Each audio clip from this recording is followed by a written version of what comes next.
नमस्कार. आम्ही आता सेकंड प्लॉटवरती म्हणजे एक सेकंड शेती वाडीवरती आम्ही आलेलो आहे.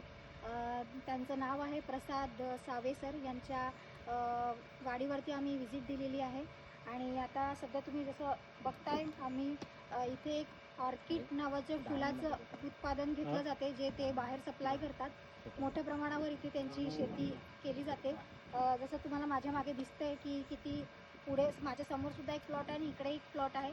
आणि खरं तर त्यांनी एक आनंदाची बातमी अशी आहे की त्यांनी आम्हाला एक कॅप्सिकम म्हणजे मिरचीची जी प्लॉट त्यांच्या बाजूला आहे त्याच्या तो आम्हाला डेमोसाठी त्यांनी उपलब्ध करून दिलेला आहे. तर थोडाच पुढच्या व्हिडिओमध्ये आम्ही येणारा डेमोसुद्धा तुम्हाला दाखवू की त्यांची मिरचीची लागवड जी झाली त्याच्यावर आम्ही डेमो कशाप्रकारे आपल्या इंडिया ग्रोचा डेमो आपण केलेला आहे. तर त्यासाठी आपण प्रसाद सावे सरांचं खूप खूप आभार आणि अभिनंदन करूया. आणि ज्यांनी आम्हाला इथे आणलेलं आहे ते निलेश राऊत सर आमचे डिस्ट्रीब्युटर आहेत आणि सध्या त्यांनी आता टायगर रँक अचीव केलेली आहे. आणि त्याचसोबत आपल्या सगळ्यांचे लाडके मोसिम शेख सर जे RTC लीडर आहेत, जे ॲग्रिकल्चर एक्सपर्ट आहेत, त्यांच्याच आशीर्वादाने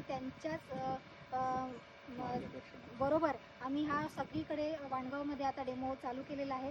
तर मी पुढचं संभाषण त्यांच्याकडे सुपूर्द करते मोसिम शेख सरांकडे. धन्यवाद. थोडंसं जवळ या.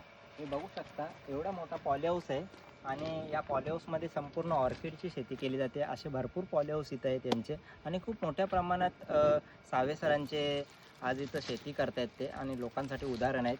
तर आम्ही असं विचार करतोय की आज डहाणूमध्येच वाणगावपासून आम्ही सुरुवात केलेली आहे. ऑर्गेनिक शेती कशा पद्धतीने करता येईल, विषमुक्त शेतीवरती आमचा मुख्य उद्देश आहे आणि आम्ही सुरुवात केलेली आहे. तर या सावे सरांसारखे लोक आम्हाला रिस्पॉन्स देतात, त्याबद्दल आनंद आहे आणि त्यांचंसुद्धा आभार मानतो. आणि याच्या पुढची जेवढी शेती होईल ऑर्गेनिक व्हावी अशी आमची इच्छा आहे आणि त्यासाठी आमचा मोठा एफर्ट चालू आहे आणि आम्ही मोठ्या प्रमाणात ताकद लावणार आणि आम्ही इंडिया ग्रो हा आपल्या कंपनीचा ब्रँड आहे, हा मोठा बनवणार. सोबत लोकांना विषमुक्त शेती कशी करायची हे फ्रीमध्ये सुद्धा गायडन्स देणार आणि त्यांना सपोर्ट पण करणार आणि पुढे त्यांच्यासोबत पण राहणार. Wish you all the best. जय हिंद, जय माय लाईफस्टाईल.